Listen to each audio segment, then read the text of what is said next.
Hello, this is Tracy Bevington. I'm a licensed marriage and family therapist and the owner of a group therapy practice called Pacific Marriage and Family Therapy Network. For today's Facebook Live, I'm going to be talking about self-care and what it means to take care of yourself.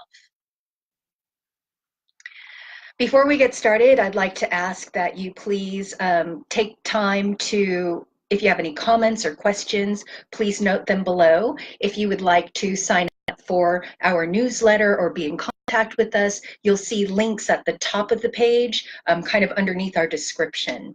If you have questions, please jot them down and we will do our best to get to them before the end of this presentation. But we also promise that we'll get back to you at some point, probably before the end of today. Alrighty, so when we talk about self-care, I think the simplest definition is when we're talking about self-care, that means taking care of yourself.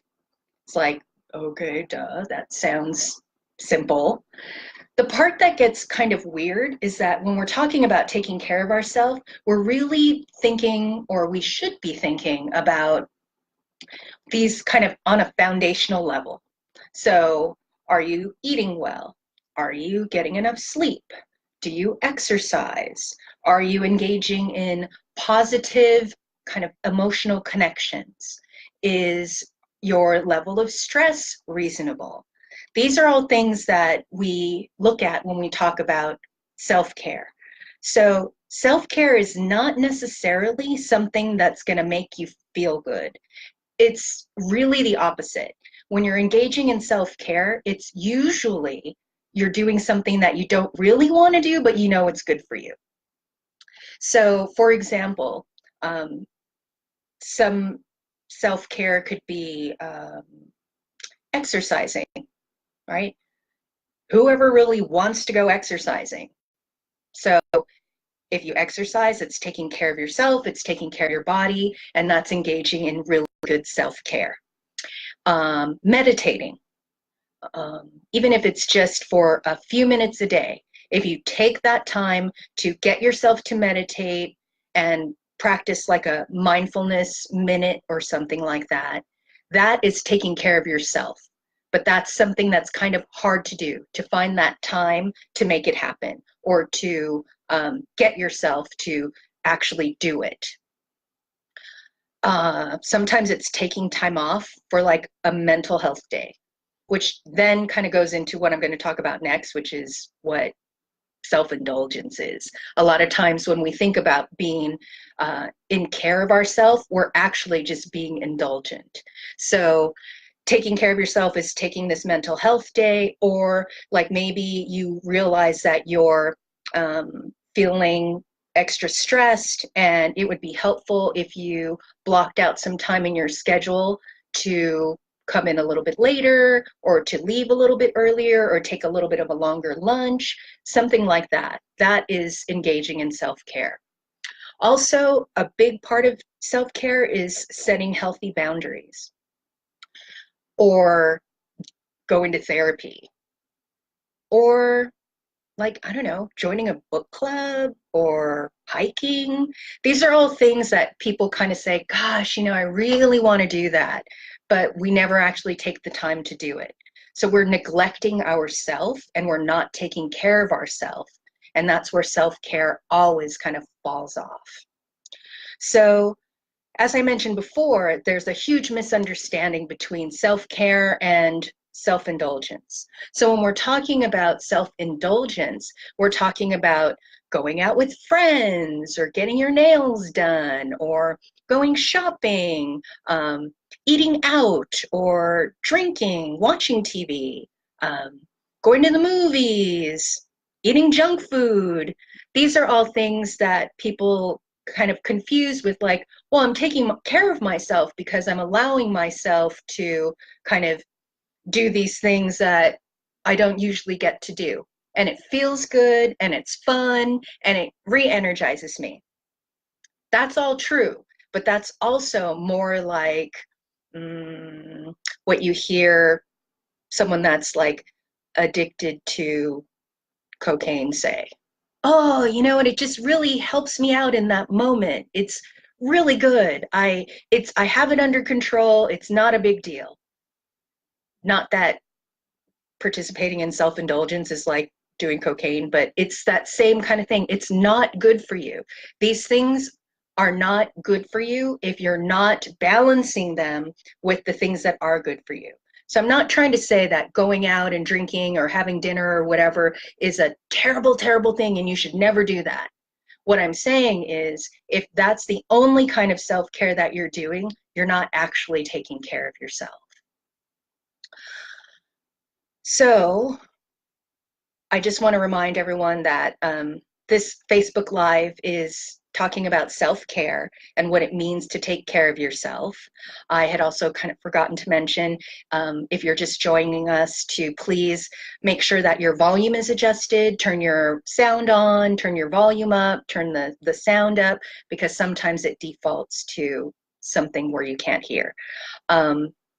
If you are interested in joining our newsletter or connecting with us, please use the links at the top of the page, and please let us know if you are watching and let us know if it's your first time and where you're checking in from. And also, if you've got questions, please don't hesitate to put them down.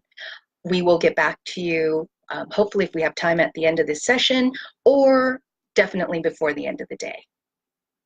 So the next thing I want to talk about is this example that I like to use with clients when we're talking about self-care. So when you think about self-care, if you can imagine, there is a plate of really yummy as they can look, carrots sitting in front of you. And then right next to them, there's a plate of chocolate cake, the most delicious chocolate cake you've ever seen in your life. If you're not thinking about it, which one are you probably going to go for? I think most of you are going to say chocolate cake, unless you have a thing for carrots. But most people are going to go for the chocolate cake. That is self-indulgence. It's like saying, I deserve that chocolate cake because I've been working so hard. I deserve that, and it's going to taste good, and I'm going to feel good, and it'll be all right. When technically it's the carrots. The carrots are the thing that makes self-care. Self-care is about making the hard decision to do what's best for you, to take the carrots instead of the chocolate cake. And that could mean going to bed early instead of staying up late and watching an extra show on Netflix. It could mean waking up early so that you can exercise or meditate instead of getting that extra 30 minutes of sleep and then you're going to be rushing around to try to get out of the house. If you think about all the choices that you make in your life, there are a lot of times when you're going to be caught in between. Do I go with the carrots or do I go with chocolate cake? Again, I'm not saying you should only eat carrots. What I'm saying is it's got to have some kind of a balance. You're not going to be taking care of yourself if you're never eating carrots. And that's where I think a lot of us get stuck. So what does taking care of yourself kind of look like practically? Well, the first thing you can try to take care of yourself is to make choices and be purposeful, which is kind of a mindfulness thing. But if you're going through your life and you are just reacting to things, like, oh, this is going on at work, this is going on, oh, we have this, we have that, and you're just boom, boom, boom, going, going, going. You're not making choices. That's like automatic pilot. That is reacting to your environment. If you can do the opposite of reacting, then that is an example of taking care of yourself. So deciding what comes next, planning ahead of time, doing things that you know are good for you and that will make you ultimately feel better, even if you don't really want to. It's going to take more effort. So making choices takes effort. Effort is what is the part that is the self-care. When you take the effort to take care of yourself, that means you're doing good for yourself. When you're not putting forth much effort, you're not actually taking care of yourself in most circumstances. So think about like when you go to the gym, or everyone, I don't know too many people. I know there are some people out there that are like, they go to the gym all the time and it's not a big deal. If you're like me, going to the gym is not something that I'm like, yeah, let's do that. However, every single time I say, okay, I'm going to go to the gym today, and I go and I do what I need to do, afterwards, I always feel better. I'm always kind of thankful to myself that I did it and I actually feel good about it and my body feels good and it was a good thing. It was a struggle, but I did it. But I made the choice to go to the gym. So when we are making choices and being purposeful, we're almost always taking care of ourselves because we're making ourselves the priority. Another example I can think of that comes up a lot is, let's just say you've got kids in like elementary school. This is like, that's when volunteering is kind of like at its pinnacle. So your kids are at school, you're working, you're a mom, you're a dad, whatever, and these opportunities come up to help in the classroom or to do this thing for a field trip or to participate in these crafts or this event or something like that. And we think, wow, it'd be really nice. I think my son or daughter would really appreciate having me in the classroom, and I know the teachers need the help, and so I'm going to go ahead and I'm going to volunteer. Now, what happens though if you're volunteering when you're already kind of tapped out? You don't really have the bandwidth to put forth that extra effort to help out. So on the outside, it seems like you're doing a good thing, but for yourself, it's really not such a good thing. So be mindful and make choices. Decide if volunteering, decide if doing any kind of extra projects or something is actually going to benefit you, or is it just going to feel good in the moment because you did something kind of good for the people or good for your kids or good for the environment or whatever, but it's not really kind of directing back at you. That's one that gets a little bit tricky. Don't overextend yourself. Really think about, is this something that's going to be helpful to me? Again, we're talking about self-care and what it means to take care of yourself. If you have questions, if you don't mind, you can put them down in the comment section. If you're new to this Facebook Live, please let us know and let us know where you're checking in from. If you have would like to contact us or join our newsletter, please see the link at the top of the Facebook Live. And if you are just joining us, if you could please just check your sound, make sure your sound is up and your volume is up. That would be great. So the next thing that I'd like to talk about is setting boundaries. When people think about setting boundaries, I think the most common boundary is to say, no, thank you. And there's a lot of power in saying, no, thank you. The more you can say no, thank you, it's probably way better for yourself, because we tend to, especially in this time and this day, we overextend ourselves. So setting a boundary is really figuring out, where does my kind of personal bubble, where do I kind of end, and is it here, is it here, how much space do I need to keep myself nice and healthy? When we are saying yes to too many things, our boundaries get pushed back toward us, and our space gets smaller and smaller until we have no space left. And that's when we start feeling super stressed out, grouchy, frustrated, tired, just exhausted, all of that. It's because we don't have enough space. So when we're creating boundaries, we want to try to push things away to give us a little bit more like bandwidth. If our body is a container and it's holding all of our emotions, it's holding everything that we kind of go through in a day, it gets filled up to a certain point.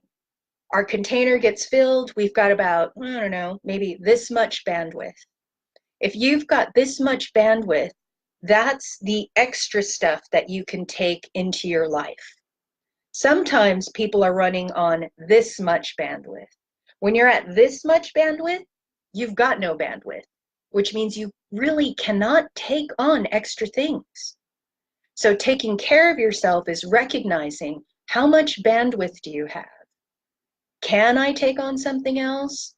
Is that going to be okay? Or do I need to create some space for myself? Creating the space is taking care of yourself. So setting the boundaries is really important because you can't keep doing things. You can't keep putting yourself out there and giving yourself away if you have no bandwidth. There's nothing to give away because you got nothing left there. If you've got this, at least there's a little bit you can give away. What the hope is that you can kind of get to this. You can get to this, as far as bandwidth goes, that would be fantastic because you'll have a lot of energy to give to other people and to different projects and to other things. But when you're like this, no way. So decide how much you can actually handle and not so much what you want to do or what you should do, but what you can actually do. Like, I know I could do anything. I could pack my day full of stuff and I know I could get it done. But is that what's best for me? No way. No way. So really think about how much you can actually handle. And don't be afraid to say, no, thank you. I can't do that right now. Or no, thank you. That's not going to work. A big part I find of setting boundaries is this kind of like FOMO, that fear of missing out. If you can manage your anxiety about missing out on something or disappointing somebody else or not being around for whatever it is that thing is, you're actually taking care of yourself. Because what's more important than being at that event or participating in this or doing that is that you are feeling healthy and relatively stress-free, and then you'll be able to give more of yourself freely. That's the idea about self-care. You want to be able to take care of yourself so that you can give more. It's like that whole oxygen mask thing. When you're in the airplane and it's going down, they say, put the oxygen mask on you first and then your kids and your neighbors. Because if you're not able to breathe, nobody else around you, you just can't help them. If you can't breathe and you pass out, nobody's going to benefit from that.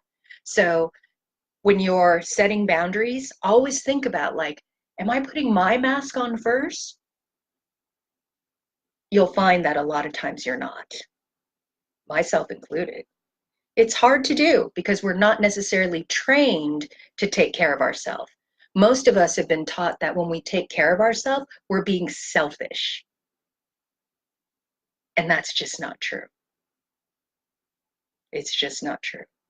You can be selfish, right? Because too much of a good thing actually becomes a bad thing. So if you are taking care of yourself too much, then that could be considered selfish, for sure.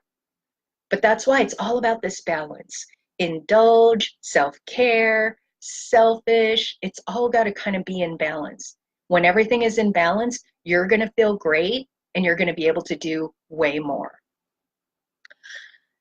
So for this Facebook Live, we're talking about self-care and what it means to take care of yourself. We've talked about what self-care really means. We've talked about the misunderstanding between self-care and self-indulgence. We've talked about a way to take care of yourself through making choices and being purposeful. And we just finished talking about setting boundaries. So now we're going to talk about how doing less is sometimes more. Taking care of yourself is really, again, understanding what your limits are. And when you are taking care of yourself, you might actually feel kind of lazy, or you might feel like you're being selfish, or you're just like, it kind of translates sometimes into like not being a productive person. That's not true. Now, again, if you are always laying around and resting and you're not engaging in the things that you're supposed to be doing or that you need to be doing, and your life is crumbling around you, then sure, that's not a good thing. But taking a day to sleep in, taking a day to not do chores, but to go to a yoga class or go for a hike or to go to the gym or to go grocery shopping to buy food so that you can have really nice, healthy, balanced meals for the week. These are things that are where you're doing less actually ends up being more. You don't have to pack your day full of cleaning, errands, this practice, this, that, and the other, work. You don't have to do that. That's a choice that you're making. So to take care of yourself, especially if you feel like your bandwidth is like this, you have to rest. So doing less is sometimes much, much more. The next thing I want to talk about is asking for help. Oftentimes, when we are not taking care of ourselves, we're not asking for help, ever. Help doesn't necessarily mean like, help me do this or help me do that. Help is meaning like distributing responsibility. Help can sometimes mean delegating. Help can mean actually getting somebody to help or do something for you instead of you doing it yourself. So there's no rule in life that you have to do everything yourself. I know that seems silly, but many people's internal dialogue with themselves is that, well, if I can do it, then I'm going to do it. And why would I need help with that? I don't need to ask for help, folding the laundry. I don't have to ask for help putting the dishes away. I don't have to ask for help getting to a meeting. I don't have to ask for help taking the car to the shop. All of these different things that we don't actually have to do, but we think, oh, it's so easy, I'm just going to do it anyway. Well, the trick is, if it's so easy, maybe you can ask somebody else to do it for you. And that's going to give you just a tiny bit more bandwidth. Because when you have more bandwidth, you're going to have more internal resources to be able to do the things that are actually really important and that you have to and want to do. So delegating is really good self-care. Look at your plate and see what can you just get rid of and what can you delegate. So kind of like the volunteering. Do you have to volunteer, or can you just kind of take that off your plate? Just make it go away. There are certain things that you can't just make go away. But I mean, let's just say, I don't know, like housework and stuff is really overwhelming right now because you're working a lot. Maybe part of that is getting a housekeeper or taking your laundry to fluff and fold. Like, I think a lot of us have this idea that we are being, what's the word? Kind of like stuck up or privileged if we're not suffering. And that's not okay. We shouldn't have to be suffering. And that's why taking care of ourselves is so hard, because for some reason, we've all grown up thinking we have to suffer. If you're suffering, you're trying really hard, and that's good. Trying really hard is excellent, but you shouldn't have to suffer. So really look at what you have going on in your life and see what you can shave off, and take a look at what you can delegate or get help. Like if you needed, for example, again, like laundry, I don't know what, that's like one that comes to mind for me. If Do you have to do it all by yourself? No. You can train or teach your kids and the rest of your family to help out. So you teach one of your kids to put the detergent in and get the clothes in there. You can teach the other one to move the clothes from the washer to the dryer. You can teach one of the others or whoever to fold. And then you don't have to do it. And they don't have to feel overwhelmed by doing the whole thing either. Or maybe each of them, everybody does like one load so that everyone's sharing in the responsibility. But if doing the laundry is stressing you out and making you feel overwhelmed, then we got to do something about it. And that means taking care of yourself. So again, this Facebook Live, we're talking about self-care and what it means to take care of yourself. We've talked about what self-care is, which is taking care of yourself. We talked about the misunderstanding between self-care and self-indulgence. We talked about the different ways that you can start taking care of yourself. First being making choices and being mindful or purposeful, setting boundaries, doing less can sometimes mean more, and asking for help. If you are just joining us, if you don't mind letting us know and tell me where you're checking in from, that would be great. If you have any comments or questions, please don't hesitate to leave them. I'll do my best to try to get to it before the end of this program, or definitely by the end of the day. And if you're interested in signing up for our newsletter or connecting with us, there are links at the top of the Facebook Live.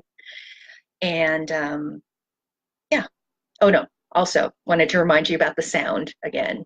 If you want to just check your sound, make sure that it's turned on or turn your volume up. That would be great.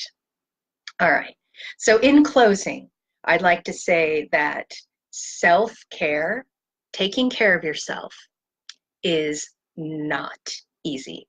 If it were easy, everyone would be doing it. It is like going to the gym, right? If going to the gym and working out and exercising were easy, we'd all be doing it and we'd all be super thin and super fit. But it's not easy. It's really hard. So it takes a ton of practice.